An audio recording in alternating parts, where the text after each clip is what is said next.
Have you ever felt invisible? Like the world looks right through you because you're holding a tray instead of a champagne glass? That was Sarah Jenkins' life for 3 years at the Obsidian Club, Manhattan's most exclusive, members-only fortress where billionaires shake hands and empires are built. She was the girl who poured the wine, the invisible hand that cleared the plates. But last Tuesday, during the most high-stakes gala of the decade, the script flipped. One gesture from tech titan Alexander Graves didn't just change her seat, it shattered the entire social hierarchy of New York's elite. And the secret she was hiding? It was worth more than every diamond in that room. The Obsidian Club didn't have a sign. It didn't need one. Tucked away behind a nondescript heavy iron door on a cobblestone street in Tribeca, it was the sort of place where the waiting list was measured in years and net worths were measured in billions. For Sarah Jenkins, however, the Obsidian was simply a paycheck. A very necessary, very exhausting paycheck. At 24, Sarah had mastered the art of becoming furniture. She knew exactly how to pour a 1982 Chateau Margaux without interrupting a conversation about hostile takeovers. She knew that when Mr. Sterling, the oil tycoon, tapped his pinky ring on the table, he wanted sparkling water, no ice. She knew that the wives usually drank vodka sodas while their husbands drank scotch, and she knew never, ever to make eye contact unless spoken to. "Table 4 needs a refresh," hissed Marcel, the floor manager. Marcel was a man who wore suits that were too tight and cologne that was too aggressive. He treated the staff like chess pawns he was eager to sacrifice. "And Sarah, fix your hair. You look like you just ran a marathon." "Yes, Marcel," Sarah said, her voice steady. She tucked a loose strand of chestnut hair behind her ear and smoothed her black apron. Tonight wasn't just any night. It was the Founders' Gala, an annual event where the membership fee, a cool $250,000, felt like pocket change. Rumors had been swirling in the kitchen all week. There was talk that he was coming. Alexander Graves. The name alone sucked the oxygen out of the room. At 32, Graves was the youngest self-made billionaire in history, the architect of Aura, the AI software that was currently running half the world's logistics. He was elusive, notoriously private, and rarely seen at social events. He was known for 2 things: his terrifying intellect and his absolute intolerance for incompetence. Sarah picked up a heavy silver tray loaded with crystal flutes. Her wrists ached. She had been working a double shift to pay for her mother's dialysis treatment, and the fatigue was a physical weight pulling at her eyelids. As she pushed through the velvet-draped service doors and into the main ballroom, the noise hit her, a dull roar of polite laughter, clinking glass and jazz. The room was a sea of tuxedos and gowns that cost more than Sarah's childhood home. She moved through the crowd with practiced grace, weaving between clusters of power. She approached table 1, the prime spot near the stage. Sitting there was Beatrice van der Waal, a socialite whose family had owned half of Manhattan since the Dutch arrived. Beatrice was currently loudly complaining about the lighting. "It's dreadfully unflattering," Beatrice whined, swirling her drink. "Sarah, you there, take this away." "The ice has melted." Sarah stepped forward immediately. "Of course, Mrs. van der Waal. Let me get you a fresh one." As she reached for the glass, a heavy hand slammed onto the table, making the silverware jump. "You're telling me the merger is dead?" The voice belonged to Richard Thorne, no relation to the other Thornes, simply a brutal hedge fund manager. He was red-faced, drunk, and angry. He swung his arm out in a wide, careless gesture of frustration. His elbow connected hard with Sarah's tray. It happened in slow motion. The crystal flutes launched into the air. The champagne arced like liquid gold. And then the crash. Glass shattered everywhere. Cold, sticky alcohol drenched the back of Beatrice van der Waal's custom Dior gown. The music didn't stop, but the silence at table 1 was deafening. "You stupid girl," Beatrice shrieked, jumping up, her face twisted in horror. "Look what you've done. Do you know how much this costs?" Sarah was on her knees instantly, ignoring the shards of glass digging into her skin as she frantically tried to pick up the pieces. "I'm so sorry, Mrs. van der Waal. Mr. Thorne bumped me. I didn't—" "Don't you dare blame Richard," Beatrice spat. "You clumsy, incompetent little— Marcel, get over here." Marcel materialized out of the shadows, his face pale with panic. Mrs. Vanderwall, I am horrified. Truly, Sarah, get up, get out. She's ruined my night, Beatrice screamed, playing to the crowd now. All eyes were on them. She shouldn't be working at a dive bar, let alone the Obsidian. Sarah stood up, her face burning with humiliation. Her hands were bleeding. She could feel the tears pricking her eyes, but she refused to let them fall. She turned to leave, head bowed, ready to accept that she was fired, ready to accept that she wouldn't make rent this month. Wait. The single word cut through the hysteria like a scalpel. It wasn't shouted, but it carried an authority that made even Beatrice Vanderwall shut her mouth. A man at the neighboring table stood up. He was tall, wearing a tuxedo that fit him with military precision. He had dark hair and eyes that looked like they could deconstruct your soul in a microsecond.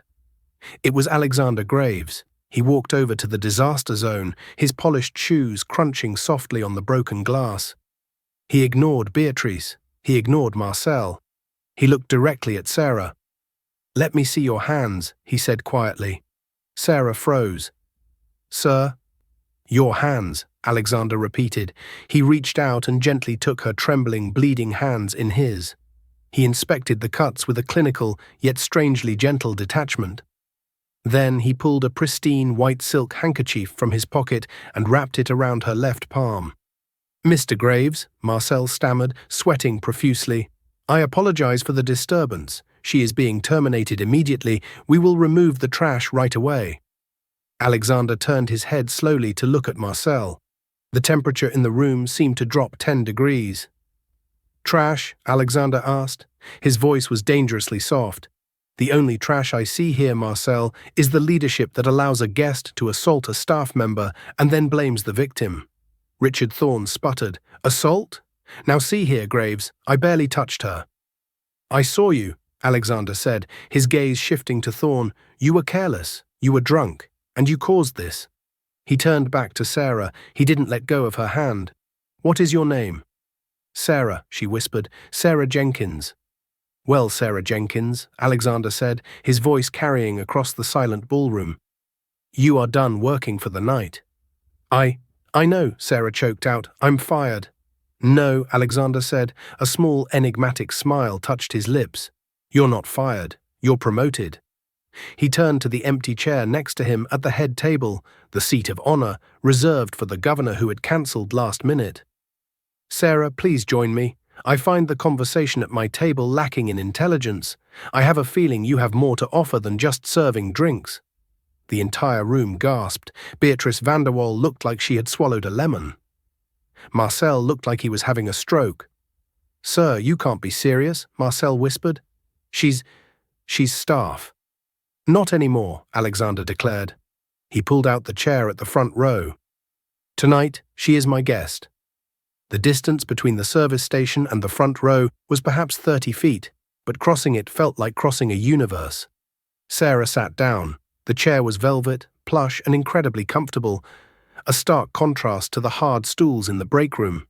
Her heart was hammering against her ribs like a trapped bird. She tucked her bandaged hand into her lap, acutely aware of her black uniform, her sensible shoes, and the stain of champagne on her apron. She was a crow in a room full of peacocks. Alexander Graves sat down next to her. He didn't look at the crowd whispering behind their hands. He picked up a fresh bottle of water and poured a glass for her. "Drink," he said. "You're in shock." "Why did you do that?" Sarah whispered, staring straight ahead. "You just made me the most hated person in this room." "I made you the most interesting person in this room," Alexander corrected. He took a sip of his scotch. "There's a difference. Besides, I despise bullies. Beatrice and Richard have been needing a reality check for a decade." "I'm going to lose my job," Sarah said, her voice trembling. "Marcel will kill me the second you leave." "Marcel won't touch you," Alexander said dismissively. "I own 15% of the hospitality group that manages this club. If he fires you, I fire him. It's simple math." Sarah turned to look at him properly for the first time. Up close, he was intimidatingly handsome, but there were lines of exhaustion around his eyes that the cameras usually missed. He looked tired. "So," Alexander said, turning his body toward her, completely ignoring the billionaire sitting on his other side. "Sarah Jenkins, tell me something real." I've been listening to people brag about their yachts for 2 hours. My brain is turning to mush. Tell me, what were you thinking right before Thorn hit your tray? Sarah hesitated. She could lie. She could say she was thinking about the great service she wanted to provide. But looking into Alexander's dark, intelligent eyes, she felt that lying would be the worst mistake she could make. I was thinking about linear algebra, she admitted. Alexander's eyebrows shot up. Excuse me? Sarah blushed. I'm a student. Or I was. I'm taking a break to work. But I was solving a problem in my head. A predictive modeling sequence for supply chain variances. It helps pass the time when Mrs. Vanderwall is complaining about the ice. Alexander stared at her. For a moment he said nothing. Then he leaned in closer. The atmosphere between them shifted from charity to curiosity. Predictive modeling, he repeated slowly, for supply chains. You're studying data science? Master's degree at MIT, Sarah said softly. I had to drop out last semester, financial reasons. I see. Alexander's fingers drummed on the table. And the sequence you were running in your head.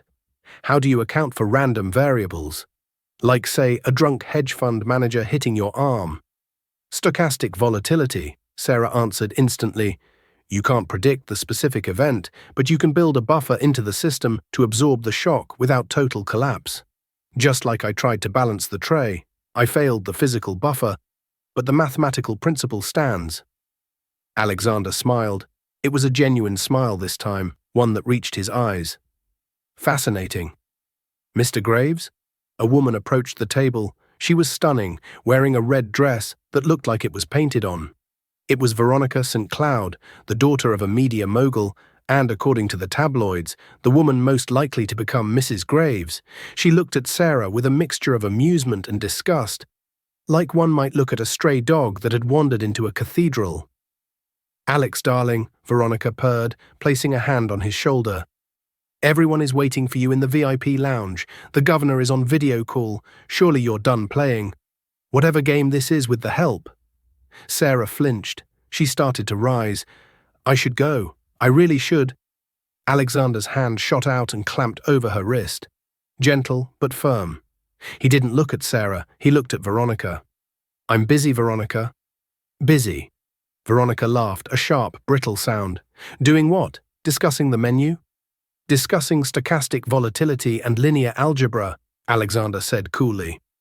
Subjects I'm afraid would bore you to tears, seeing as your last intellectual contribution to a conversation was ranking the Kardashians. Veronica's face went crimson.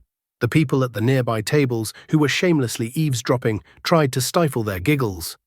Sarah is my guest, Alexander continued, his voice hardening. She stays. If that bothers you, Veronica, the exit is behind you. Veronica stood there for a moment, mouth agape, before spinning on her heel and storming off. Sarah felt lightheaded. You didn't have to do that. I wanted to, Alexander said. He looked back at Sarah, his intensity returning. You said you dropped out of MIT because of finances. My mother is sick, Sarah said, looking down at her bandaged hand. Dialysis. Insurance only covers so much. The Obsidian pays well, especially with tips. Or, it did. Alexander nodded slowly, as if he was fitting puzzle pieces together. Sarah, look at me. She looked up. The gala is boring me, he said. And I have a problem at my company. A problem with our predictive modeling for the Asian logistics sector. My lead engineers are stuck. They keep thinking inside the box. He reached into his tuxedo jacket and pulled out a sleek black titanium card. There were no numbers on it, just a gold chip and a signature. This is my private number and a security pass to Aura Corp headquarters. Meet me there tomorrow morning at 8 a.m. Don't wear the apron. Sarah stared at the card. I don't understand. Are you offering me a job? I'm offering you an interview, Alexander said. A real one. But be warned, Sarah Jenkins, I am much harder to please than Beatrice Vanderwall. If you can't solve the equation on the whiteboard tomorrow, you'll be back here serving drinks by dinner. I can solve it, Sarah said. The fear in her chest was suddenly replaced by a spark of defiance, a spark of the brilliance she had been hiding under a serving tray for 3 years. Good, Alexander said. He stood up and buttoned his jacket. Then I'll see you at 8 hours. Keep the handkerchief, it suits you. He turned and walked away, leaving Sarah sitting in the front row, the black card heavy in her hand, while the entire room stared at her in stunned silence. She wasn't invisible anymore. But as she would soon find out, being seen by Alexander Graves came with a price she couldn't yet imagine. Because Alexander wasn't just looking for a data scientist, he was looking for a spy, and Sarah had just been recruited. At 7:45 a.m., Sarah stood at the base of the Aura Corp headquarters in Hudson Yards.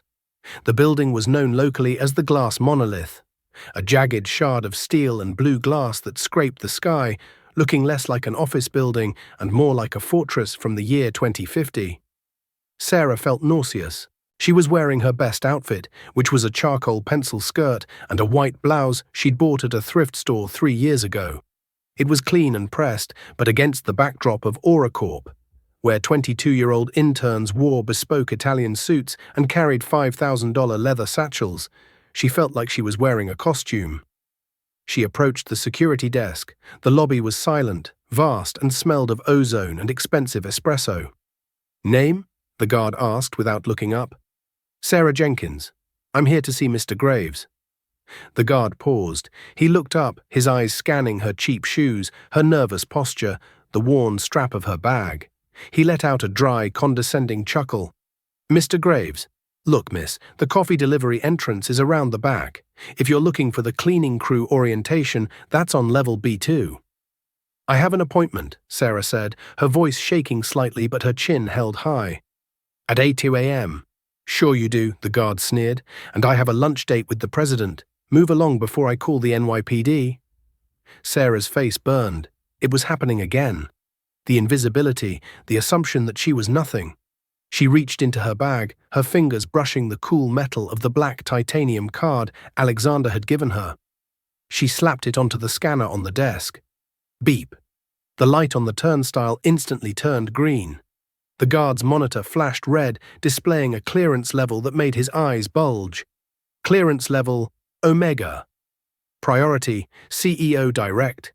The guard stood up so fast his chair rolled backward and hit the wall. "Ms. Jenkins, I apologize. I didn't realize. Mr. Graves's private elevator is to your right, top floor."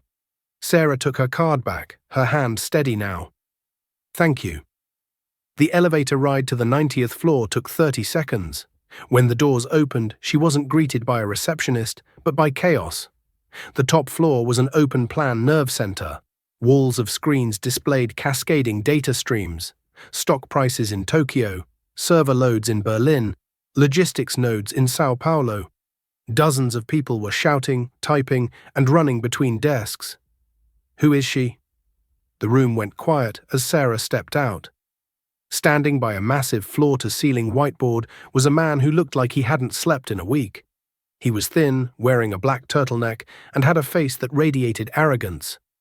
This was Elias Vane, the head of engineering at Aura, and a man rumored to have an IQ of 180 and the emotional intelligence of a rock. "I'm Sarah," she said. "The waitress," Elias spat the word like it was a slur. "Alex texted me, said he found a savant serving champagne. I told him he was hallucinating." Elias walked over to her, circling her like a shark. "Do you know who I am, Sarah?" "You're Elias Vane," Sarah said, recognizing him from tech magazines. "You wrote the core kernel for the Aura logistical heuristic." "Correct," Elias sneered. "And you think you can solve a problem that my team, a team of PhDs from Stanford, MIT, and Cambridge, has been stuck on for 3 weeks. Mr. Graves asked me to try." "Mr. Graves is a visionary, but he is prone to whimsical theatrics," Elias said. He gestured to the whiteboard. It was covered in a dense thicket of equations, red ink, and frantic scrawls. "The Asian logistics node is hemorrhaging efficiency. We are losing 4% throughput every 6 hours. We've checked the code, we've checked the hardware, everything is perfect, yet the system lags." He shoved a marker into Sarah's hand. "You have 10 minutes before security escorts you out. Impress me, waitress." The room watched. 30 brilliant engineers crossed their arms, smirking, waiting for the crash. Sarah stepped up to the board. The smell of the marker ink was sharp. She looked at the equations. It was beautiful, complex math. It was a masterpiece of logic. She stared at it for a full minute. The silence stretched, uncomfortable and heavy. "Time's ticking," Elias taunted. "Don't hurt your brain." Sarah ignored him. She looked at the variables representing the server clusters in Singapore and the data rerouting protocols in Shanghai. The math was perfect. That was the problem. She uncapped the marker. She didn't write an equation. Instead, she drew a big red X through the entire middle section of Elias's work, the section detailing the recursive error checking. "Hey," Elias shouted, stepping forward, "what do you think you're doing?" "The math is perfect," Sarah said, her voice gaining strength. "That's why it's failing." "That makes no sense," Elias snapped. "It makes perfect sense if you understand the physical reality of the servers," Sarah said, turning to face him. She pointed to a variable. "You're assuming a zero-latency environment for the error checks. But the Singapore hub relies on underwater cabling that has a 0.04 millisecond jitter due to thermal variance in the water temperature this time of year. Your code is so perfect, so rigid, that when it encounters that tiny physical fluctuation, it enters a feedback loop trying to correct a natural phenomenon." She wrote a simple, ugly equation on the side of the board. A fudge factor, a chaotic variable to allow for messiness. "You don't need to fix the code," Sarah said, capping the marker. "You need to tell the code to stop trying to be perfect. You need to introduce a 0.05 millisecond delay to sync with the thermal variance." Elias stared at the board. His mouth opened, then closed. He looked at his tablet, furiously typing, running a simulation with Sarah's crude fudge factor. The room held its breath. A green light flashed on the main overhead screen. "Throughput. 100%, efficiency restored." A collective gasp went through the room. Elias looked up from his tablet, his face pale. He looked at Sarah not with respect, but with a sudden, sharp fear. "Who are you?" he whispered. "She's the new Special Projects lead," a voice boomed from the stairs. Alexander Graves descended from his mezzanine office, clapping slowly. He looked impeccable in a navy suit, a stark contrast to the disheveled engineers. "Brilliant work, Sarah," Alexander said, walking past a stunned Elias. "Elias, get her a badge and a desk. And for God's sake, get someone to bring her a coffee." "But Alex," Elias stammered, recovering his composure, She's untrained. She doesn't have security clearance. You can't just plug her into the mainframe." "I can do whatever I want, Elias. It's my building," Alexander said coldly. He turned to Sarah. "Walk with me." Sarah followed him, her legs feeling like jelly. She had done it. She had silenced the room, but as she followed Alexander up the glass stairs to his private office, she caught Elias staring at her. He wasn't looking at her like a colleague. He was looking at her like a target.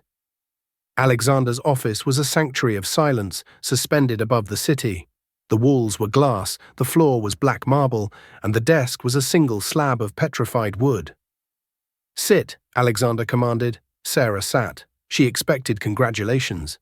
She expected a job offer with a salary that would pay off her mother's medical bills in a month. Alexander didn't sit. He walked to the window and looked out at the sprawling metropolis of New York. "You think you're here because you're good at math," he said quietly. "Aren't I?" Sarah asked, confused by his somber tone. Alexander turned. His face was grim. "You are. You're a genius, Sarah, but I have 500 geniuses working for me. I can buy geniuses. I didn't hire you for your brain. I hired you for your obscurity." "I don't understand." Alexander pressed a button on his desk. The glass walls of the office suddenly turned opaque, frosting over to block the view from the outside. He engaged a sound jammer. "AuraCorp is bleeding," Alexander said. "Not just efficiency, we are bleeding data. For the past 6 months, our most proprietary source code, the DNA of our AI, has been leaking to a competitor, Zenith Dynamics." Sarah's eyes widened. Zenith was Aura's only real rival, a company known for ruthless tactics and shadowy government contracts. "I have security," Alexander continued, pacing. "I have the best cyber defense team in the world. And yet, the leaks continue. Which means the call is coming from inside the house." He stopped in front of Sarah, placing his hands on the desk and leaning in. "Someone in my inner circle is a traitor.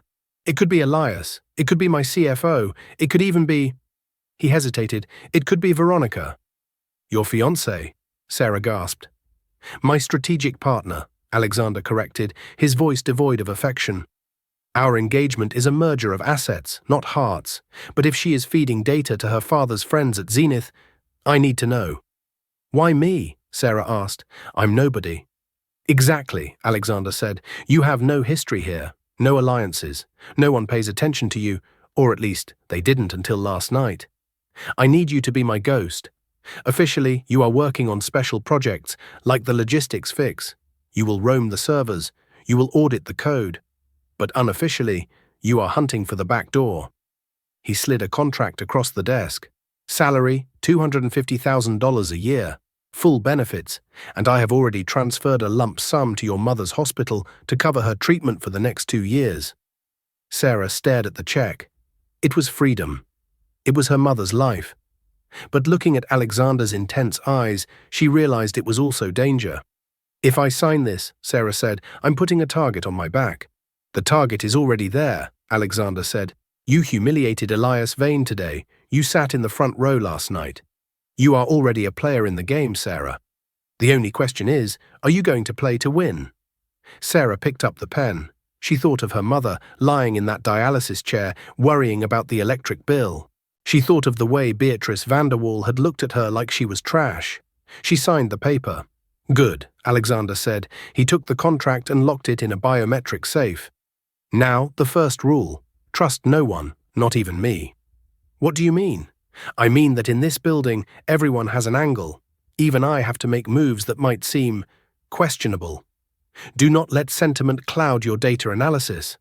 Follow the numbers. The numbers don't lie. People do. Suddenly, the intercom buzzed. Mr. Graves? It was his assistant. Ms. St. Cloud is here. She's insisting on seeing the new hire. Alexander's jaw tightened. Send her in. The glass door slid open, and Veronica St. Cloud swept in. Today she was wearing a white power suit that cost more than Sarah's entire existence. She didn't look at Alexander. Her eyes locked instantly on Sarah. So, Veronica said, her voice dripping with fake sweetness. The Cinderella of Tribeca. I heard you fixed the Asian node. Elias is practically suicidal. I just did my job, Sarah said, trying to keep her voice steady. And what a job it is, Veronica said, walking around Sarah's chair, trailing a finger along the leather back. Special projects? Very vague. Very intimate. She stopped and leaned down, her lips close to Sarah's ear. Let me give you some advice, little girl. This isn't a fairy tale. Alexander collects toys. He plays with them, breaks them, and then throws them away. Don't think you're special just because you can do long division. Veronica, that's enough, Alexander warned. Veronica straightened up, flashing a dazzling, predatory smile. Just welcoming the new talent, darling.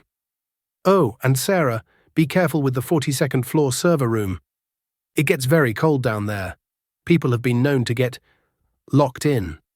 With that, she turned and left. Sarah felt a chill that had nothing to do with the air conditioning. She knows, Sarah whispered.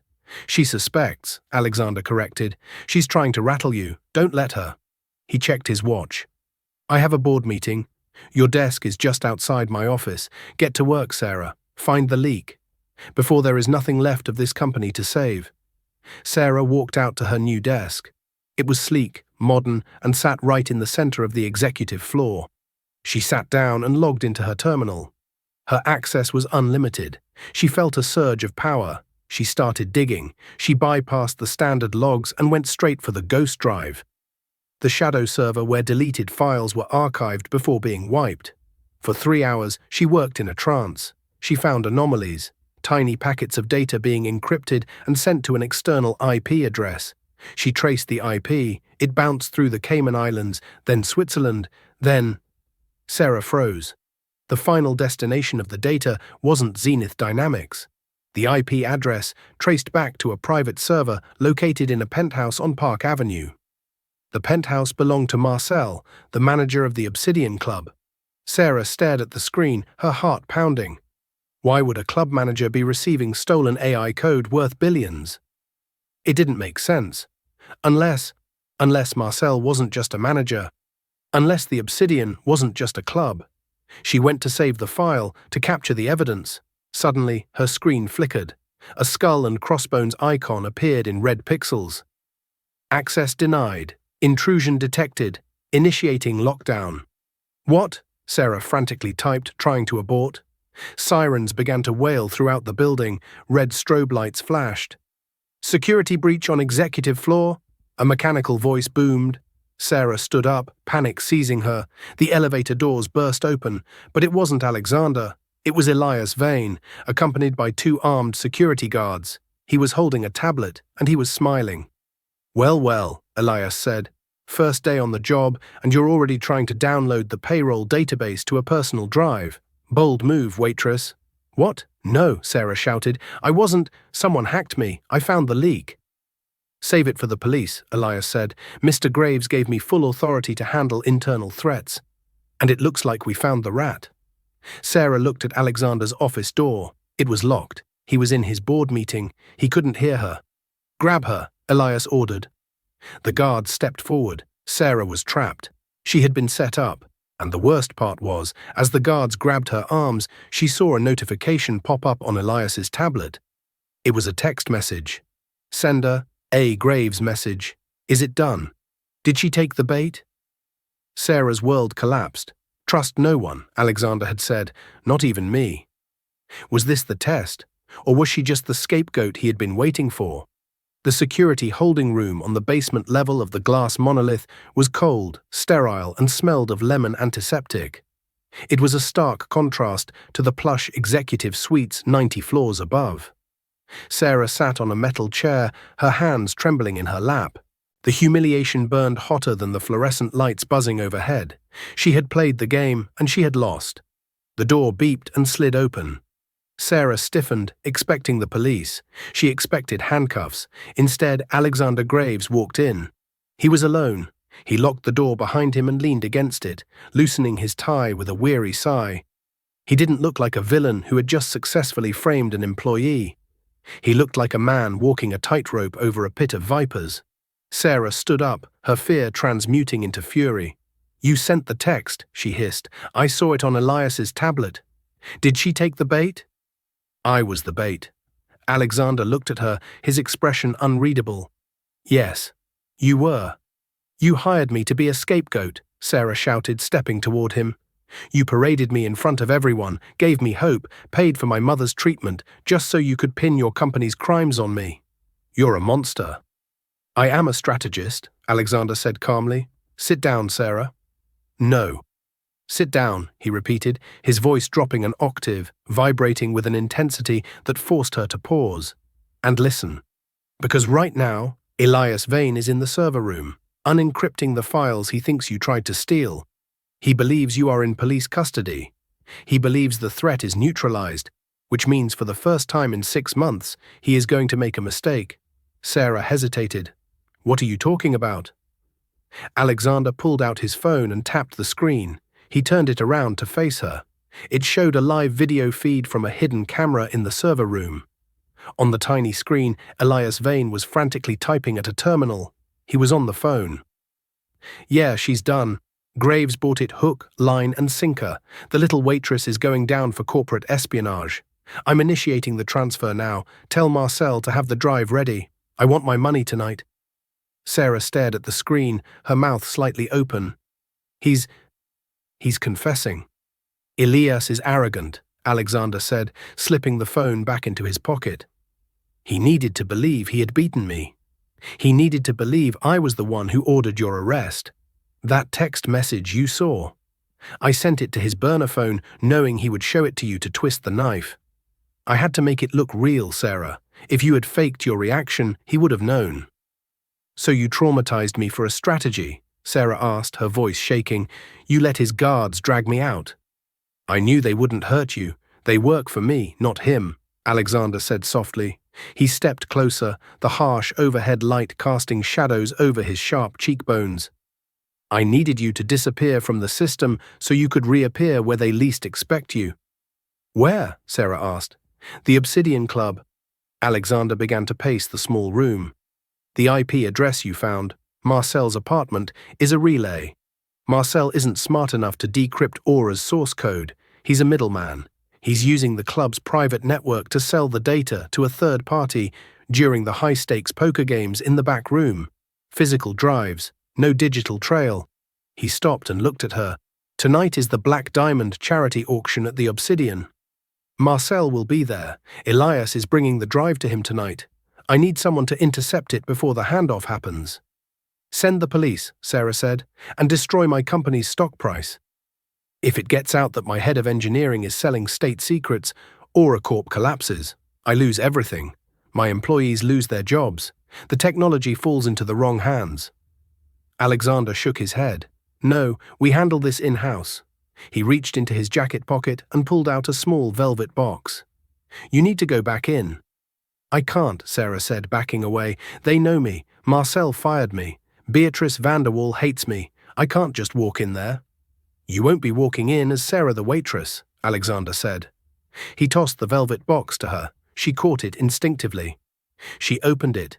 Inside sat a necklace that looked heavy enough to anchor a ship. Diamonds and sapphires arranged in a complex geometric web. This is the Star of Midnight, Alexander explained. It's worth $3 million. And tonight you are not Sarah Jenkins, the girl who pours the wine. You are Sarah Jenkins, the mysterious data consultant and the personal guest of Alexander Graves. They won't buy it, Sarah whispered. They will buy it because money rewrites history, Alexander said cynically, and because you are going to walk in there with your head held high, wearing a dress that costs more than Marcel makes in a year.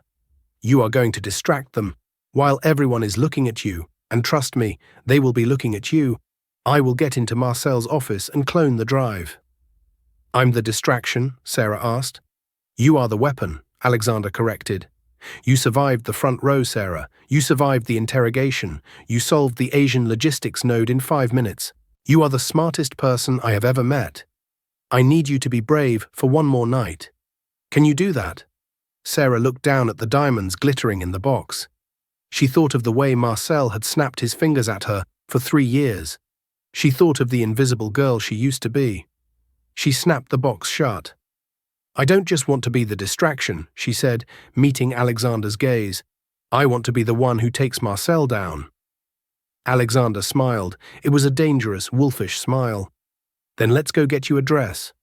The Obsidian Club looked different from the back of a Maybach limousine. When Sarah used to arrive for work, she took the subway and entered through the alleyway next to the dumpsters. Tonight, the car glided up to the red carpet, the flashbulbs of the paparazzi exploding like fireworks against the tinted windows. Sarah smoothed the fabric of her gown. It was a midnight blue silk creation that Alexander had had rush-delivered from a showroom in Paris. It was backless, sleek, and terrifyingly elegant. The Star of Midnight rested cold and heavy against her collarbone. Breathe, Alexander said from the seat beside her. He adjusted his cufflinks. Remember the variable. Stochastic volatility, Sarah recited. Absorb the shock, don't break. Exactly. You belong here, Sarah. Tell yourself that until it's true. The chauffeur opened the door. Alexander stepped out first, offering his hand. Sarah took it. As she stepped out into the cool night air, the crowd went wild. Mr. Graves, Mr. Graves. Who is she? Is that the waitress from the gala? Sarah kept her face impassive, channeling every ounce of poise she had learned from watching the socialites she used to serve. She didn't look at the cameras. She looked straight ahead at the iron doors of the Obsidian. The doorman, a burly man named Gus, who had once written Sarah up for being 2 minutes late, stared at her with his jaw hanging loose. He didn't say a word as he held the door open. They entered the ballroom. If the room had been quiet when Alexander moved her seat the first night, it was absolutely silent now. Conversations died mid-sentence. Forks froze halfway to mouths. Sarah Jenkins had returned to the scene of the crime. Keep walking, Alexander murmured, his hand warm on the small of her back. Don't make eye contact yet. Let them wonder. They moved through the crowd like sharks cutting through a school of fish. Sarah saw familiar faces. Mr. Sterling, the oil tycoon. Mrs. Galloway, the senator's wife. She saw the shock in their eyes, followed quickly by a reassessing calculation. In their world, if you were on the arm of Alexander Graves, you were royalty. no matter where you came from yesterday. Well, well. The voice was shrill and familiar. Beatrice Vanderwall blocked their path near the bar. She was wearing a feathered dress that looked like a molting flamingo. If it isn't the clumsy little girl, Beatrice sneered, though her eyes kept darting nervously to the massive diamonds around Sarah's neck. I'm surprised they let you in, dear. Usually the staff entrance is in the back. Alexander opened his mouth to eviscerate her, but Sarah squeezed his arm. Let me, her touch said. Sarah stepped forward. She didn't shout, she didn't get angry, she simply smiled, a pitying, gentle smile. Hello, Beatrice, Sarah said, using her first name without permission. I see you're drinking the Pinot Noir, a bold choice. The 2018 vintage they're serving tonight has a rather high tannin count. It tends to stain the teeth terribly. You might want to check a mirror. Beatrice's hand flew to her mouth, her eyes widening in horror. What? Enjoy your evening, Sarah said dismissively. She swept past her, leaving Beatrice sputtering in her wake. Alexander leaned in, his lips brushing her ear. Remind me never to cross you. Focus, Sarah whispered. Where is Marcel? Mezzanine level, Alexander replied, scanning the room. Private office. The door is biometric. I need his fingerprint. How do you plan to get that? I don't, Alexander said. You do. Sarah stopped. Me? How? Marcel has a weakness, Alexander said.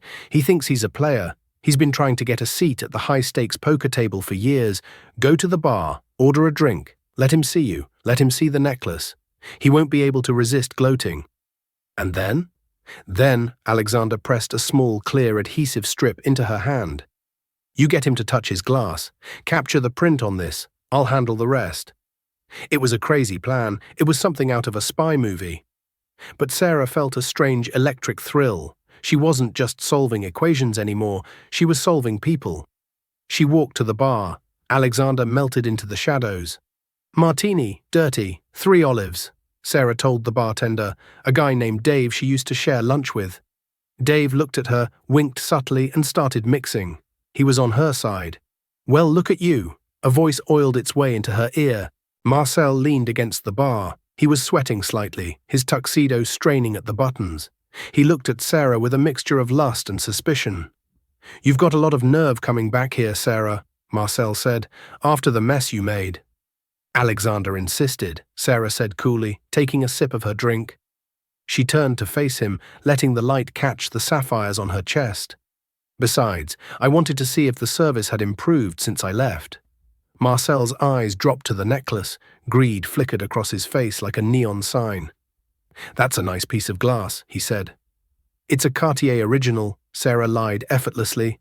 Alexander gave it to me as a signing bonus. Apparently, data science pays better than clearing tables, Marcel. Marcel bristled. His ego was his Achilles heel. You think you're special? You're just a flavor of the month. Graves will dump you. And when he does, don't come crawling back here for a job. I won't need to, Sarah said. I know too much about how this place runs. The inventory padding, the special bottles sold off the books. I imagine the IRS would find my memories quite fascinating. Marcel paled. He slammed his hand down on the bar counter, right next to Sarah's napkin. You listen to me, you little... Careful, Marcel, Sarah said, her voice dropping to a whisper. You're making a scene, and Mr. Graves is watching. She nodded toward the other side of the room, where Alexander was visibly staring them down. Marcel flinched. He pulled his hand back as if burned. This isn't over, he muttered, and stormed off toward the stairs. Sarah waited until he was gone. She picked up her drink, and with her other hand, she deftly peeled the adhesive strip she had placed on the bar counter, before Marcel slammed his hand down. Ideally, she would have lifted it from a glass, but the counter slap was better, a full palm print. She signaled to Alexander. They met near the heavy velvet curtains leading to the kitchen corridor. Got it? Alexander asked. Sarah held up the clear strip. He slammed his hand right where I wanted him to. He's rattled. Perfect, Alexander said. I'm going up. Stay here. Keep eyes on the room. If Elias Vane walks in, you text me immediately. Alexander slipped away toward the service stairs. Sarah stood alone by the curtain, her heart hammering. She scanned the room. No Elias yet. But then the main doors opened. It wasn't Elias, it was Veronica St. Cloud, and she wasn't alone. Walking beside her, looking smug and victorious, was a man Sarah recognized from the news, Victor Krell, the CEO of Zenith Dynamics. The rival. They weren't here for a charity auction, they were here for the handoff. And they were heading straight for the stairs to Marcel's office. Sarah grabbed her phone to text Alexander, but her screen went black. No signal. A jammer. Smart, she thought. Krell brought a jammer. She looked at the stairs. Alexander was up there, trapped in a room with Marcel, unaware that the wolves were coming up the steps.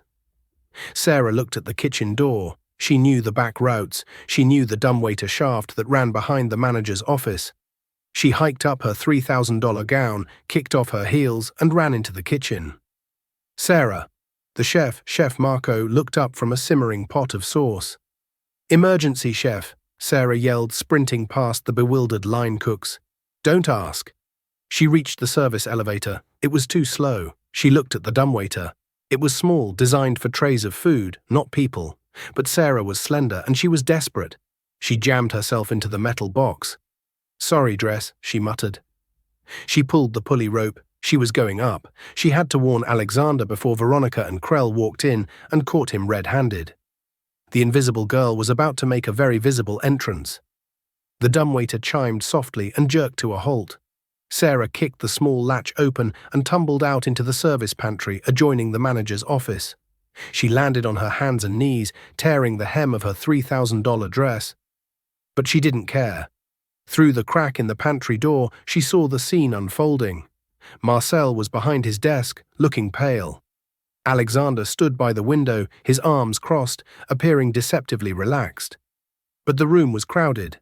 Veronica St. Cloud and Victor Krell were there, and two massive bodyguards blocked the main exit. "It's over, Alex," Veronica said, her voice dripping with satisfaction. "Victor has bought the debt on the hospitality group.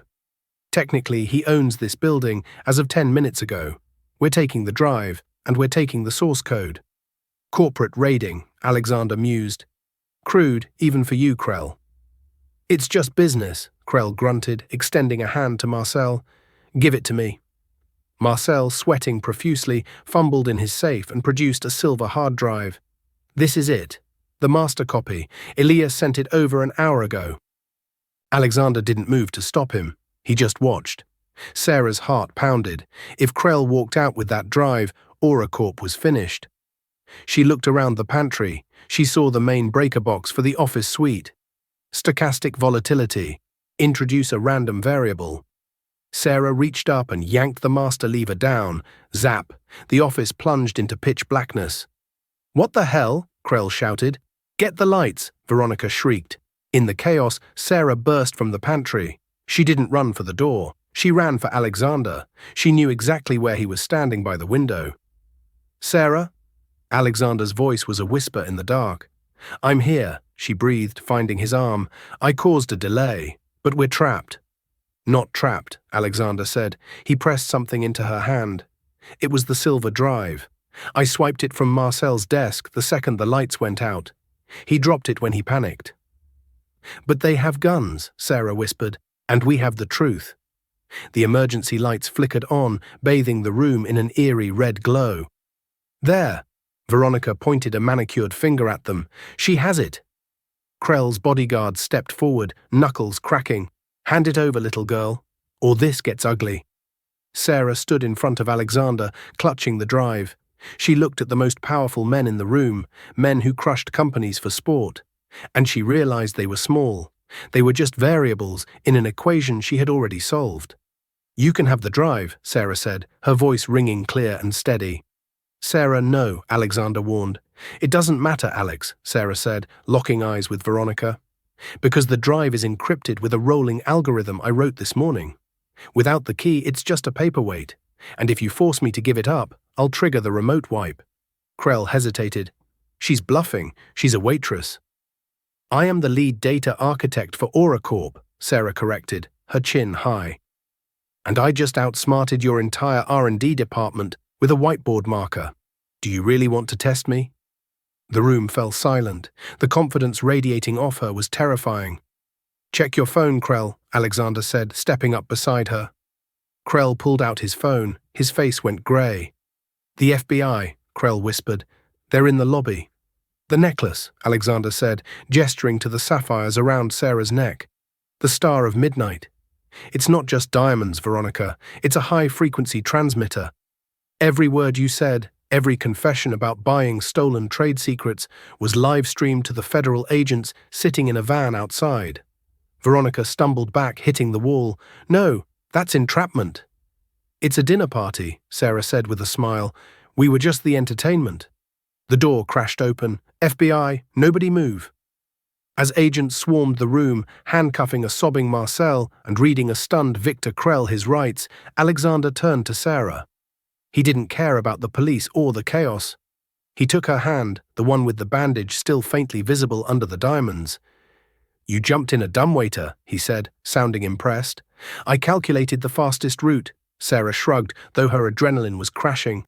The elevator had a 90% probability of being intercepted. Alexander laughed, a sound of pure relief. He pulled her close, kissing her forehead right there in the middle of the crime scene. "You're hired," he whispered, permanently. The headline of Forbes read, "The Genius Behind the Curtain." Sarah Jenkins sat in her new office on the 91st floor of the glass monolith, one floor above Alexander. She was reviewing the quarterly projections. Efficiency was up 300%. "Ms. Jenkins?" Her assistant buzzed in. "Mr. Graves is here for your 1 p.m. Send him in." Alexander walked in, carrying 2 plastic cups of cheap coffee and a paper bag. "I come bearing gifts," he said, placing them on her desk. "Bacon, egg, and cheese from the deli on the corner, and bodega coffee." Sarah smiled, taking a sip. It tasted better than any champagne she had ever served. "Trying to keep me humble, boss." "You're not the boss anymore," Alexander said, leaning over her desk to kiss her properly. "We're partners, and I need your help. The European servers are lagging." Sarah spun her chair around to the whiteboard, uncapping a red marker. "Tell me the variables," she said. Alexander watched her write, the numbers flowing from her mind like poetry. She wasn't the invisible girl anymore. She was the architect of her own life. And from the front row, the view was spectacular. And that is the incredible story of Sarah Jenkins. From cleaning up broken glass to shattering the glass ceiling, she proved that your current seat at the table doesn't determine your future. Alexander Graves saw her worth, but Sarah was the one who proved it. Now I have a question for you. Have you ever felt like you were the smartest person in the room, but no one was listening? Tell me your story in the comments below. I read every single one. If you enjoyed this story of justice, romance, and revenge, please hit that like button. It really helps the channel grow. And if you haven't already, smash that subscribe button and ring the bell so you never miss a story. Share this video with a friend who needs a reminder that they are capable of greatness. Thanks for watching, and I'll see you in the next one.